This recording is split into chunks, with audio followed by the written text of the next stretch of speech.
This lap is from a cold winter's day in November. The circuit is very slippy with lots of variations in grip level, especially under the tree line sections. It should illustrate well why it's always a good idea to carry out a slow sighting lap before attempting to drive at a faster pace. We start the lap by heading towards Tiergarten. Try and straight line this section and be careful of the low levels of grip you find with cold tyres.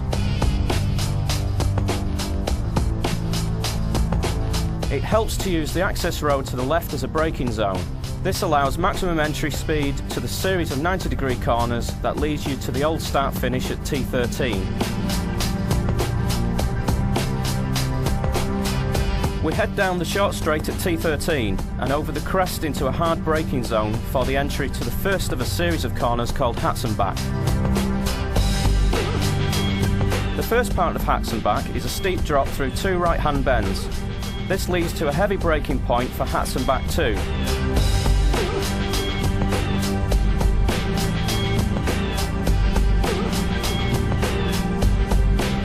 Brake really hard here. You then have a series of sweeping corners where you are constantly on and off the throttle as the car flip-flops through to Hatzenbach 3.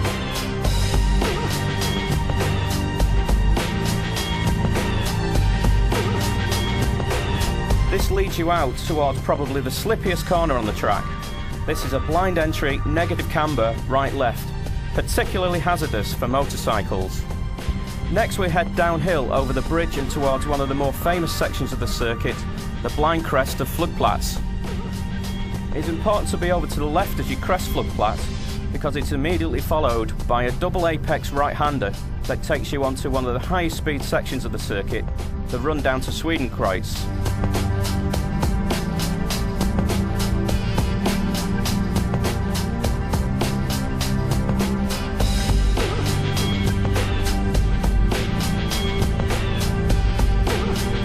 You should scrub off any speed before you enter Swedenkreuz, as braking mid-corner here has a tendency to spin the car into the barriers on the right. On the exit of Swedenkreuz you then have a very heavy braking zone for the 90-degree right-hander at Arenberg. This braking point is very bumpy, so it's easy to lock your brakes and overshoot into the gravel trap. Exiting Arenberg, you head down a very steep section of track towards the foxhole. Try and make this as straight a run as possible and make sure you scrub off any speed before the base of the foxhole. Ideally you want to be on the power as you go through the dip to allow the front suspension maximum travel, thus avoiding being spat off to the right. You then exit out of the foxhole at high speed and are straight into a series of ever-tightening corners at Adenauer Forst.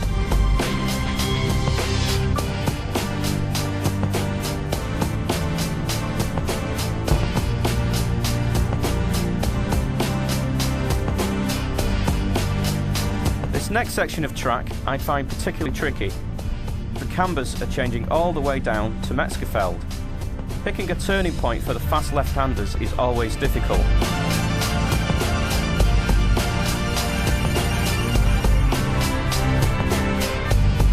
Exiting Metzgerfeld, you pop over a blind crest and run down to a very late apex right-hander at Kallenhard. Try to resist turning in early as that tends to push you out wide at the exit and there is no runoff area available.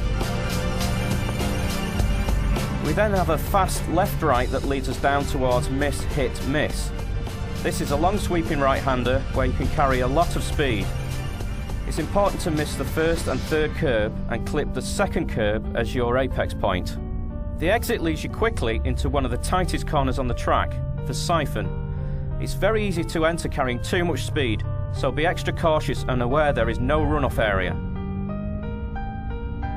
Exiting the siphon, we head down towards the lowest point of the circuit at Breitscheid. This is a particularly tricky and narrow downhill left-hand corner, which then leads us straight into an uphill right-hand corner at Exmühl. You can be very early on the power at the corner entry point due to the steepness of the climb here. We pop over a blind crest and have the fast run down through the Lauderlink towards Birdwerk. The Lauderlink is named after Niki Lauda as this is the point where he had his serious crash during the 1976 German Grand Prix, which ultimately ended the venue's use as a Grand Prix track. Bergwerk is another late entry right-hander that leads us onto the very fast sections of Kesselchen. You are full throttle for 2 kilometers as you sweep through the series of steep uphill bends leading to the left-hander at Kesselchen 2.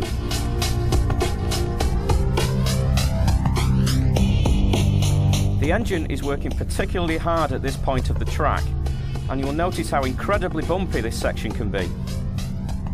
It's also a good opportunity to take in how different the nature of this circuit is compared to a modern sanitised Grand Prix venue. There is very little space for mistakes to be rectified here. We are still full throttle at this point, backing off now for Kesselchen 2. Exiting the corner, you need to head to the left-hand side of the track to take the blind crest, followed immediately by a fast right-hander.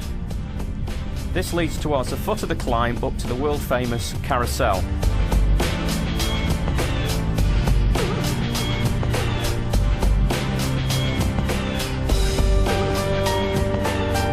I tend to take the carousel at a relatively low speed to try and minimise the loadings on the suspension.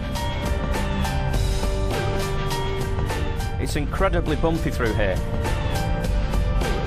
You pop out of the carousel and continue to head uphill towards the highest point on the circuit at Hoacht.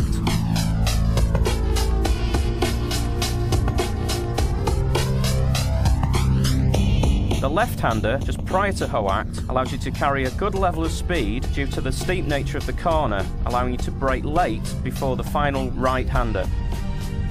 The exit of Hoacht takes you steeply downhill through a series of ever-tightening corners leading into Wipperman.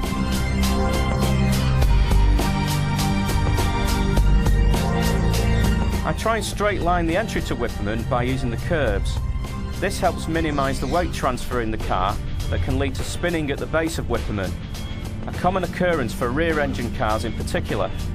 You are then quickly heading into an uphill blind right-hander. I prefer to stay towards the right on the exit of this corner, as it helps you to line up for the constant radius left-hander to a favourite section for the spectators at Brunchen.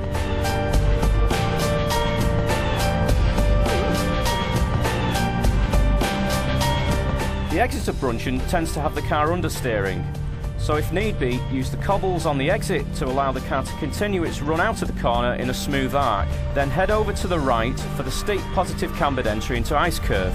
The exit of Ice Curve is again blind, and you need to be heading as far right as you can to line up for the fast downhill run towards Flatsgarten 1.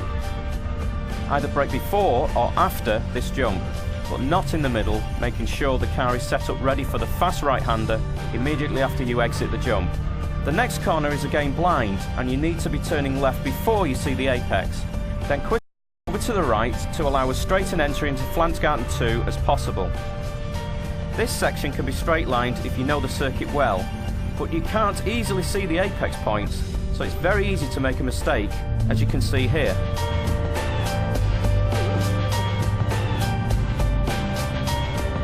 We now head towards the end section of the lap, with a fairly straightforward right-left that leads us into the mini carousel.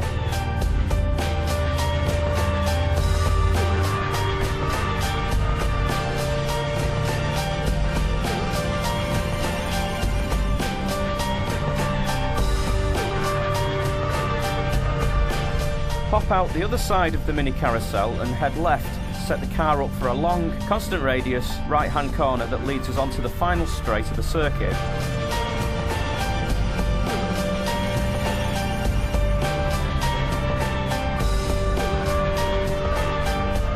And there we have a complete lap of the Nürburgring. Use the final run down the Dottinger Ho straight to cool the car down.